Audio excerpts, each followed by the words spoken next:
नमस्कार दोस्तों, Bihar civil service exam YouTube channel का हार्दिक स्वागत है। आज हम देखेंगे घटना चक्र पूर्वावलोकन ज्योग्राफी के इस सीरीज में अन्य नदियों के बारे में। बाकी नदियों के बारे में पढ़ा चुके हैं, दक्षिण भारत की नदियाँ और हिमालय नदियों के बारे में पढ़ा चुके हैं। अब देखेंगे अन्य नदियों के बारे में। ठीक है, आइए देखते हैं। सतलज नदी का उद्गम तिब्बत के कैलाश पर्वत एवं मानसरोवर झील के निकट स्थित राकस ताल या राक्षस ताल झील से होता है। किसका? सतलज नदी का उद्गम कहाँ पे? मानसरोवर झील पे, कैलाश पर्वत में। ठीक है, इसके बाद देखते हैं। यह उत्तर पश्चिम दिशा में बहते हुए शिवकिला के पास हिमाचल प्रदेश राज्य में प्रवेश करती है। कहाँ पे? शिवकिला में। यह हिमालय की श्रेणी को काटकर गहरे गाज का निर्माण करती हैं। इसकी कुल लंबाई 1500 किलोमीटर। कितना? 1500 किलोमीटर है। सोन नदी।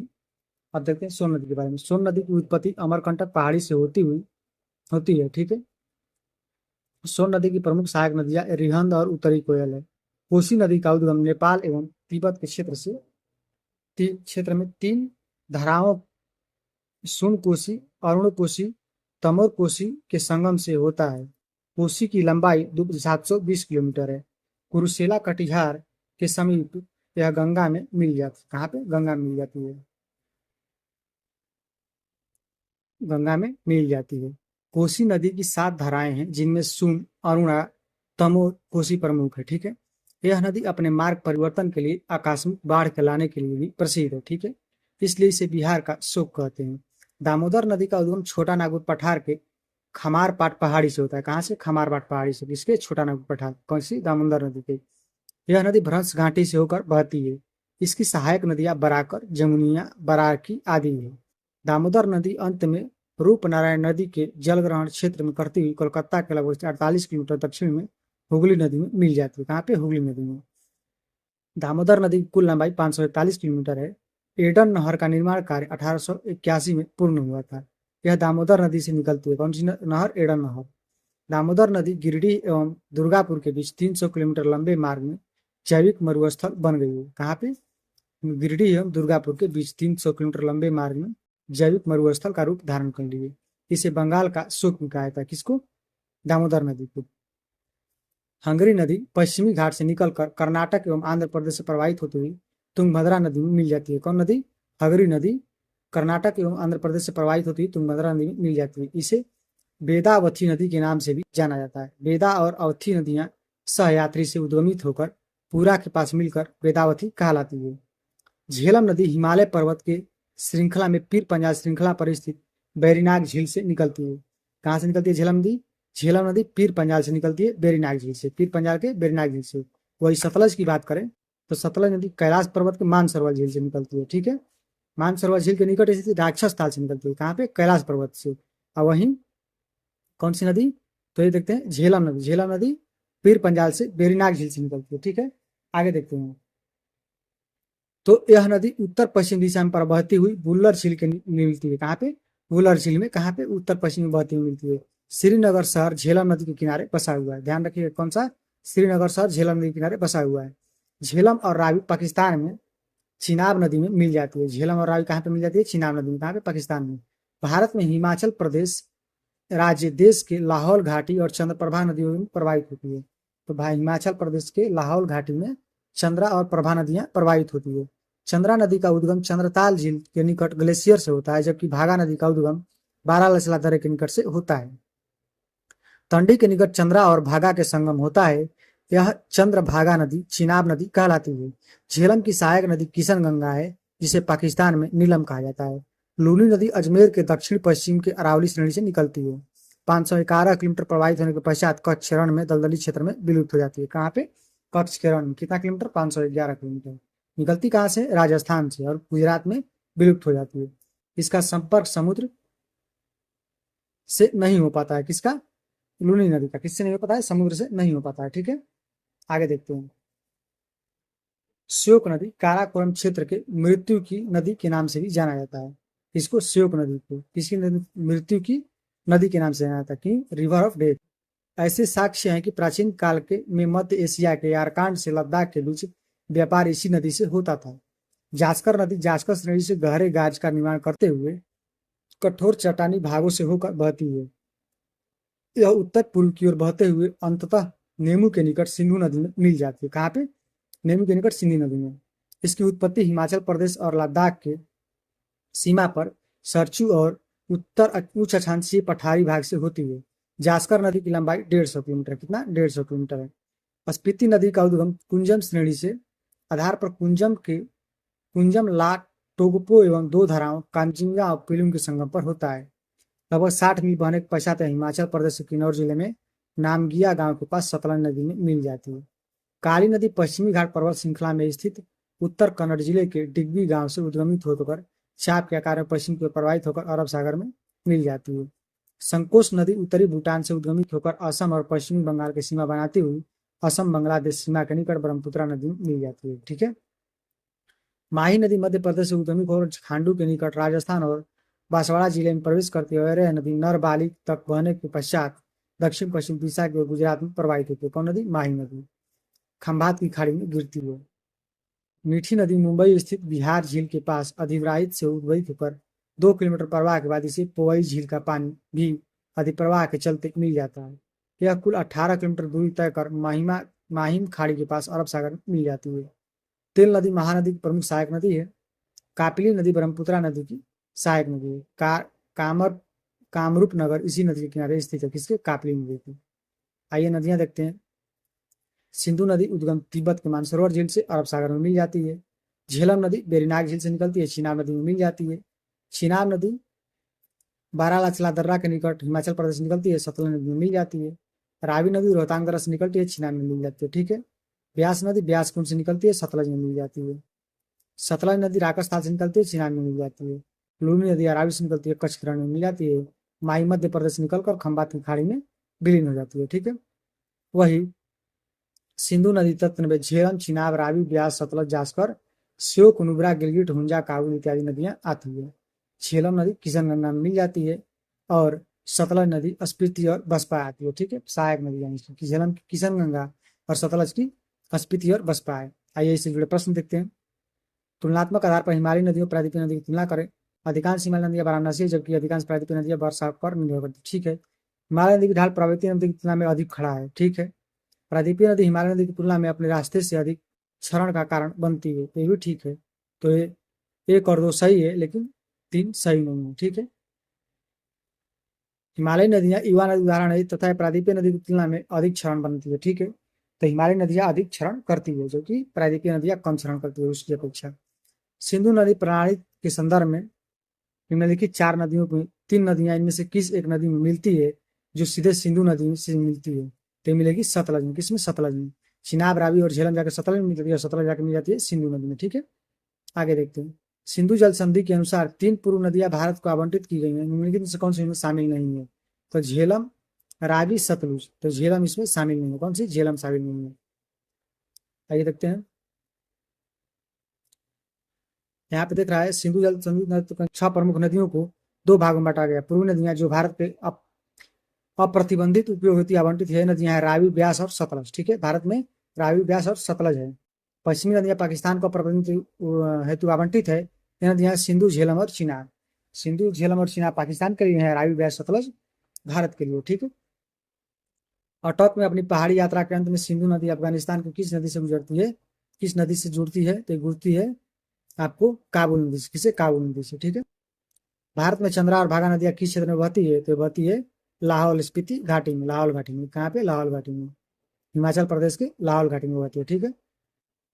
कौन सी नदियां हिमालय की सभी श्रेणियों को काटती है? तो काटेगी सतलज नदी। कौन? सतलज नदी काटेगी। ठीक है। ध्यान रखिएगा, बार बार पूछता है। ट्रांस हिमालय में हिमालय की नदी है तो सतलज नदी ट्रांस हिमालय की नदी रहेगी, तभी सबको काटेगी। कौन सी सतलज नदी सहायक नदी नहीं है? तो बसपा, रावी, स्पीति, ब्यास। तो कौन सी नहीं है? इसमें शायद स्पीति नहीं होगा। नहीं, रावी इसकी सहायक नदी नहीं है। क्यों? रावी चिनाब की सहायक नदी है, सहायक एवं सतलज की उप सहायक नदी है। ठीक है। तो रावी डायरेक्ट जाकर सतलज में नहीं मिलती है, बल्कि चिनाब में मिलती है और चिनाब जाकर के सतलज में मिल जाती है। ठीक है। दूध गंगा नदी किससे अवस्थित है? दूध गंगा नदी कहाँ पे है? तो है जम्मू कश्मीर और उत्तराखंड दोनों राज्यों में बहती है। कौन? दूध गंगा नदी। ठीक है। कौन सी नदियां बंगाल की खाड़ी में गिरती है? तो गंगा, ब्रह्मपुत्र और गोदावरी, ये तीनों नदियां गिरती है। महानदी कृष्णा और कावेरी ये भी गिरती है। लूनी, नर्मदा और ताप्ती नहीं गिरती है। ठीक है। तो ये अभी दोनों होगा। ठीक है। कौन सी नदी कृष्णा नदी की सहायक नदी नहीं है? कौन नदी है? तुंगभद्रा। तेल नदी नहीं है। तेल किसकी है? तेल किसकी नदी है? गोदावरी की सहायक नदी। किसकी? तेल नदी कृष्णा नदी की सहायक नदी नहीं है, कृष्णा की प्रमुख सहायक नदी ये है, ठीक है। जबकि तेल नदी महानदी की प्रमुख सहायक नदी, सॉरी महानदी की, महानदी में तेल लगाते हैं बताए थे, तो महानदी की सहायक नदी तेल नदी है, ठीक है। आगे देखते हैं, हंगरी किसकी सहायक नदी है, तो हंगरी किसकी सहायक नदी है, आइए आंसर देखते हैं डायरेक्ट। तो हंगरी तुंगभद्रा की सहायक नदी, किसकी, तुंगभद्रा की सहायक नदी, ठीक है। निम्नलिखित नदियों पर ध्यान दीजिए, किशन गंगा, वेनगंगा, गंगा पेनगंगा, ठीक है। उत्तर दक्षिण दिशा के आधार पर क्रम में स्थान बताना है, तो ये होगा पहले किशन गंगा, फिर गंगा, फिर वेनगंगा, फिर पेनगंगा होगा उत्तर से दक्षिण में। हिमाचल प्रदेश से होकर बहने वाली नदियां कौन सी है, केवल ब्यास और चिनाब, केवल ब्यास और रावी, केवल चिनाब, रावी और सतलुज, ब्यास, चिनाब, रावी, सतलुज और यमुना। तो कौन सी है, ब्यास, चिनाब, रावी, सतलुज और यमुना, कहाँ से, हिमाचल प्रदेश से होकर बहती है। सोच लीजिए इतनी नदियां होकर बहती है, ब्यास, चिनाब, रावी, सतलुज और यमुना, ठीक है। चित्र में 3-4 को नदियां क्रमशः प्रदर्शित किया गया है, देखते हैं। तो इसमें होगा गंडक, घाघरा, कोसी और महानदी होगी। अच्छा, ये दिया गया है गोमती, गंडक, गंगा, गंगा होगा पहले, इसके बाद गंडक होना चाहिए। ये होगा कोसी, गोमती, घाघरा और गंडक, कोसी, गोमती, घाघरा और गंडक। अच्छा, ऐसे ही से दे दिया ना, 1 2 3 4 ऐसे दे दिया है इधर उधर। तो ये कोसी नदी है, कोसी नदी है, फिर ये दूसरा नदी है गोमती नदी, और ये है घाघरा नदी है, गंडक नदी, ठीक है। आइए देखते हैं। विष्णु द्वार किसके बीच से, बीच बारी द्वार किसके बीच, रचना द्वार किससे, चार द्वार किसके बीच है, ब्यास और, ब्यास और सतलज के बीच है विष्णु द्वार, ठीक है। बी से बिस्ट, ब पहले आ गया तो ब्यास यहाँ पे आ गया, ठीक है। बारी द्वार तो रावी और छिना, रावी और ब्यास के बीच होना चाहिए, र से रावी या ब से ब्यास, तो ब्यास और रावी के बीच में बारी द्वार होना चाहिए, ठीक है। रचना द्वार, रचना द्वार रावी और चिनाब के बीच होता है, रस रावी और छ से चिनाब, ठीक है। तो रचना द्वार के बीच में रावी और चिनाब हो जाएगा, ठीक है। छाछ द्वार, तो छाछ द्वार चिनाब और झेलम के बीच होना चाहिए, ठीक है, चिनाब और झेलम के बीच में। तो अक्षरों से मिला लीजिएगा, विष्णु द्वार ब्यास तसल, बारी द्वार रावी ब्यास, रचना द्वार रावी चिनाब, और छाछ द्वार चिनाब और झेलम के बीच, ठीक है। दामोदर, कोयल और सुवर्ण नदियां किससे निकलती है, दामोदर, कोयल और सुवर्ण नदियां निकलती है, ये दक्कन के पठार से निकलेगी, नहीं छोटा नागपुर पठार इसका कहलाएगा, ठीक है। दामोदर, कोयल और सुवर्ण नदियां छोटा नागपुर पठार से निकलती है, जो झारखंड से निकलती है, ठीक है। निम्नलिखित नहरों में से कौन सी दामोदर नदी से निकलती है, कौन सी निकलेगी, एडन नहर, कौन, एडन नहर निकलती है, ठीक है। आगे देखते हैं, भारत में निम्नलिखित नदी कौन सी दामोदर नदी सहायक नदी नहीं है, कौन नदी नहीं, इंद्रावती सहायक नदी नहीं है, किसकी, दामोदर की, ठीक है। आगे देखते हैं, दामोदर नदी जिसकी सहायक नदी है वो किसकी है, दामोदर किसकी सहायक नदी है, हुगली की सहायक नदी, किसकी, हुगली की सहायक नदी है। दामोदर नदी निकलती है कहाँ से, छोटा नागपुर पठार से, छोटा नागपुर पठार से। कौन सी नदी घाटी कोयले के भंडार से समृद्ध है, कौन सी, दामोदर नदी घाटी, कौन, दामोदर नदी घाटी समृद्ध है। आंसर उपयुक्त में से एक से अधिक कौन कौन सी है भाई, 90% अधिक कोयला भंडार उत्पादन गोंडवाना क्षेत्र से होता है, गोंडवाना प्रमुख कोयला क्षेत्र, दामोदर घाटी क्षेत्र, सोन घाटी क्षेत्र और महानदी घाटी क्षेत्र भी है। अच्छा, तीनों क्षेत्र से कोयला निकलता है। रजरप्पा किन नदियों के संगम पर स्थित है, तो आइए देखते हैं, रजरप्पा दामोदर और भेरा नदी के संगम पर स्थित है, कहाँ पे, दामोदर और भेरा नदी के, ठीक है। रामगढ़ से 28 किलोमीटर दूर स्थित रजरप्पा एक शक्तिपीठ है।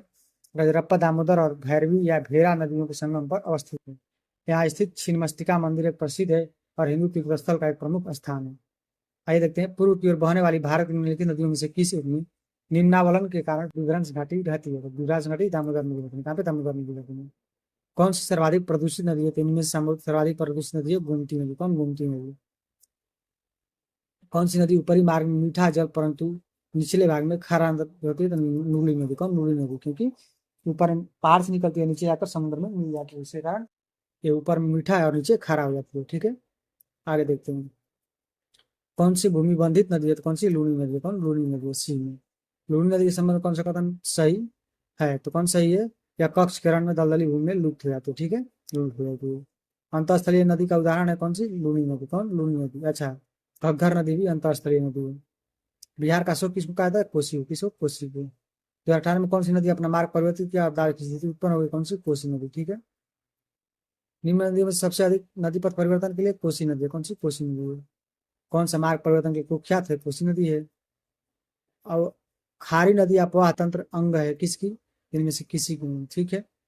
खारी नदी नाम से 2 नदियों का उद्गम स्थल राजस्थान राज्य से होता है, ठीक है, तो इसमें लेंदी है, छोड़ देते हैं। कौन सी नदी का स्रोत नदों से नहीं है, अलकनंदा, मंदाकिनी, यमुना और कोसी। तो इसमें कोसी की नहीं है, ठीक है। ये कहाँ से निकलती है? तो झरने से निकलती है। कोसी नदी का उद्गम प्रमुख धाराएं तिब्बत और नेपाल से उद्गमित होती है। कोसी नदी की 7 धाराएं जिनमें सोन, अरुणा, तामर, कोसी प्रमुख है। पता इस प्रश्न में कोसी सर्वाधिक उपयुक्त उत्तर होगा। त्रिवेणी नहर किस नदी से पानी आता है? तो गंडक नदी से। कहाँ से? गंडक से। आगे देखते हैं, त्रिवेणी नहर किस नदी पर निर्मित है? तो गंडक नदी। तो गंडक नदी पे।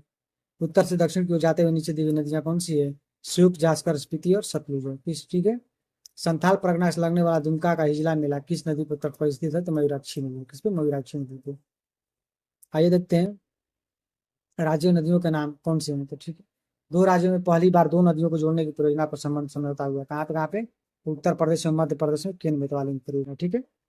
उत्तर प्रदेश और मध्य प्रदेश राज्यों में संयुक्त राजघाट नदी परियोजना कहाँ पे लागू हो गई है? तो बेतवा नदी पे। कहाँ है? बेतवा नदी पे। निम्नलिखित बांध में से कौन सा बेतवा नदी पर है? तो कौन सी बांध है? राजघाट बांध। कौन सा? राजघाट बांध। विचार कीजिए कौन सा सुमेलित है? कौन सुमेलित है? केवल 3, मानस, ब्रह्मपुत्रा। मानस ब्रह्मपुत्रा की सहायक नदी है, ठीक है। आगे देखते हैं, काली नदी भारत के दक्षिणी भाग एवं पूर्व की ओर बहने वाली नदी है, ठीक है। दक्कन पठार अपने पश्चिम किनारे पर उस्ता ऊपर है और पूर्व में बंगाल की खाड़ी की दिशा में उसकी मन प्रवणता स्थित है। ये गलत है परंतु आर सही है, ठीक है। आगे देखते हैं, भारत की किस नदी पर विश्व का सबसे ऊंचा पुल बनाया गया? तो किस पे बनाया गया है? चेनाब नदी पर। चेनाब नदी पे। महात्मा गांधी सेतु कहाँ पे स्थित है? बिहार में, ठीक है। किस नदी का उद्गम स्थल भारत में नहीं है? किसका नहीं है? सतलज नदी का नहीं, ठीक है। कौन सी नदी तिब्बत के मानसरोवर से उद्गम को सिपिला तरह से होकर गुजरती है? कौन सी? सतलुज नदी। आइए देखते हैं, कापिली किसकी सहायक नदी है? कापिली ब्रह्मपुत्रा की सहायक नदी है। सुमेलित करना है किसकी सहायक नदी है? और नदी, ठीक है। डायरेक्ट सोन किसी? गंगा की है। मंजीरा गोदावरी की है। भीमा कृष्णा की है। भीम कृष्णा, ठीक है। केन यमुना की। केन यमुना की। केन बेतवा यमुना की। केन यमुना की सहायक नदी है, ठीक है। आगे देखते हैं नदियां और उसकी सहायक नदियां, ठीक है। आगे देखते हैं, भीमा कृष्णा की होगी। भीमा कृष्णा की होगी। चंबल, चंबल किसी हो जाएगी? चंबल इसमें यमुना की सहायक नदी होगी, ठीक है। और तीस्ता किसकी? ब्रह्मपुत्रा की सहायक नदी होगी। किसकी? ब्रह्मपुत्रा की। इंद्रावती गोदावरी की सहायक नदी। इंद्रावती गोदावरी की सहायक नदी। आगे देखते हैं, ब्रह्मपुत्रा कृष्णा, कृष्णा भीमा, ब्रह्मपुत्रा तीस्ता, गोदावरी इंद्रावती और यमुना चंबल की सहायक नदी, ठीक है। आइए देखते हैं, राप्ती, तीस्ता, हिरण और पूर्णा, ठीक है। तो तीस्ता किसकी सहायक नदी है? तीस्ता किसकी सहायक नदी है? तीस्ता किसकी सहायक नदी है? ब्रह्मपुत्रा। किसकी? ब्रह्मपुत्रा की, ठीक है। राप्ती, राप्ती किसकी हो जाएगी? घाघरा की। राप्ती घाघरा की सहायक नदी है। और गोदावरी का पूर्णा, हिरण का नर्मदा, हिरण का नर्मदा होगी, ठीक है। आइए देखते हैं, राप्ती का घाघरा, तीस्ता का ब्रह्मपुत्रा, हिरण नर्मदा नदी का, पूर्णा गोदावरी की। पूर्णा गोदावरी की नदी है। इंद्रावती किसकी है? इंद्रावती किस राज्य में रहती है, ठीक है। कौन सा जोड़ा सही है पूछ रहा था? लूनी राजस्थान से। लूनी राजस्थान में बते, ठीक है। कौन सी अध्यारोपित नदी का उदाहरण है? कौन? चंबल नदी अध्यारोपित नदी का उदाहरण है। पूर्व नदियों के समान ही पूर्ववर्ती अध्यारोपित नदियों अपने प्रवाह स्थल की संरचना के साथ समायोजित नहीं होती है, अर्थात वे स्थल खंड के ढाल का अनुसरण नहीं करती है। भारत में चंबल और सोन नदियां इसका उदाहरण है। संकोच नदी किसका सीमा बनाती है? तो असम और पश्चिम बंगाल के बीच। असम और पश्चिम बंगाल के बीच। कौन सी नदी मध्य प्रदेश से निकलती है और खंबात की खाड़ी में गिर जाती है? कौन सी? माही नदी। कौन? माही नदी। आगे देखते हैं, किशनगंगा की सहायक नदी किसकी? तो झेलम की सहायक नदी। किशनगंगा झेलम की सहायक नदी। बार बार पूछता है, ध्यान रखिएगा। किशनगंगा किसकी सहायक नदी है? झेलम की। मुंबई की मीठी नदी निम्नलिखित में से किस झील में से निकलती है? तो कौन सी? ये निकलती है बिहार झील से। कौन? बिहार झील से। उद्गम देखना है, ब्रह्मगिरी पहाड़ी, बेरीनाग स्रोत, ये सब देखते हैं। डायरेक्ट आंसर देखते हैं, ब्रह्मगिरी पहाड़ी से कावेरी नदी निकलती है, बेरीनाग स्रोत से निकलती है झेलम नदी, महाबलेश्वर से कृष्णा निकलती है और छोटा नागपुर पठार से स्वर्ण रेखा निकलती है। तो स्वर्ण रेखा, छोटा नागपुर पठार से पते है, कृष्णा जी महाबलेश्वर से निकलते हैं, यानी शिव जी और कृष्णा जी दोनों देवता हैं। ब्रह्मगिरी पहाड़ी कावेरी से निकलती है, कावेरी निकलती है ब्रह्मगिरी पहाड़ी से, और बेरीनाग निकलती है झेलम। कौन सी नदी अपने भ्रंश घाटी प्रवाह के विख्यात है? कौन सी? दामोदर और चंबल दोनों है, ठीक है। गोदावरी सहायक नदी कौन सी है? पेनगंगा, शिवनाथ और बराकर, ठीक है। बराकर तो कावेरी की सहायक नदी हो गई, तो बराकर दामोदर की सहायक नदी, दामोदर की बराकर हो गया, ठीक है। शिवनाथ महानदी की, पेनगंगा वर्धा की और भवानी कावेरी की सहायक नदी, ठीक है। गंडी कोटा घाटी निम्नलिखित में से कौन सी नदी से निर्मित हुई है? कौन सा? पेन्नार नदी। पेन्नार नदी में गंडी कोटा घाटी निर्मित हुआ है। सुमेलित करना है नदियां और सहायक नदियां, ठीक है। तवा किसकी सहायक नदी है, ध्यान रखिएगा, तवा किसकी सहायक नदी है, तवा हो जाएगी आपको गोदावरी की सहायक नदी, किसी तवा नर्मदा की सहायक नदी है, किसी नर्मदा की। क्षिप्रा चंबल की सहायक नदी है, बेतवा सिंध बेतवा बेतवा चंबल की सहायक नदी है, ठीक है, बेतवा चंबल की। और क्षिप्रा नर्मदा की सहायक नदी है। और बेनगंगा यमुना देखते हैं एक बार, थोड़ा सा मैं भी वो हो रहा हूँ। चंबल सिंध बेतवा के, ठीक है, बेतवा की सहायक यमुना की सहायक नदी है, ठीक है। क्षिप्रा चंबल की है और बेनगंगा गोदावरी की है और तवा नर्मदा की, ठीक है। तो बेतवा चंबल सिंध बेतवा के यमुना की सहायक नदी है, तो इसमें बेतवा यमुना की हो गई, क्षिप्रा चंबल की सहायक नदी हो गई, और बेनगंगा गोदावरी की सहायक नदी, और तवा नर्मदा की सहायक नदी होगी, ठीक है, ध्यान रखिएगा। बार बार मैं भी वो हो जाता हूँ। अब नदियां उद्गम स्थल कहाँ से हुआ है, ठीक है। यमुना का हो जाएगा यमुनोत्री से, कृष्णा का महाबलेश्वर से, बताए थे आपको कि देवता देवता को मिला दीजिएगा, ठीक है। गोदावरी नदी नासिक से निकलती है, महानदी सिहावा पहाड़ी से, ठीक है। आइए देखते हैं उत्तर। तो यमुना नदी यमुनोत्री से, गोदावरी त्र्यंबकेश्वर नासिक से, कृष्णा महाबलेश्वर से, महानदी सिहावा पहाड़ी से, ठीक है। आइए देखते हैं। झेलम नदी बुलर झील से होकर जाती है जी। कृष्णा नदी सीधे कोल्लेरू झील का अपहरण करती है, पता नहीं। गंडक नदी का विसर्ग कांवर झील से निर्मित है, तो कौन सा सही है, तो केवल एक सही है, कौन सा, केवल एक सही है। बुलर झील के पानी का मुख्य स्रोत झेलम नदी है, ठीक है। आगे देखते हैं। हम नदियों किनारे स्थित नगर देखेंगे अगले वीडियो में। यह वीडियो यहीं तक, धन्यवाद।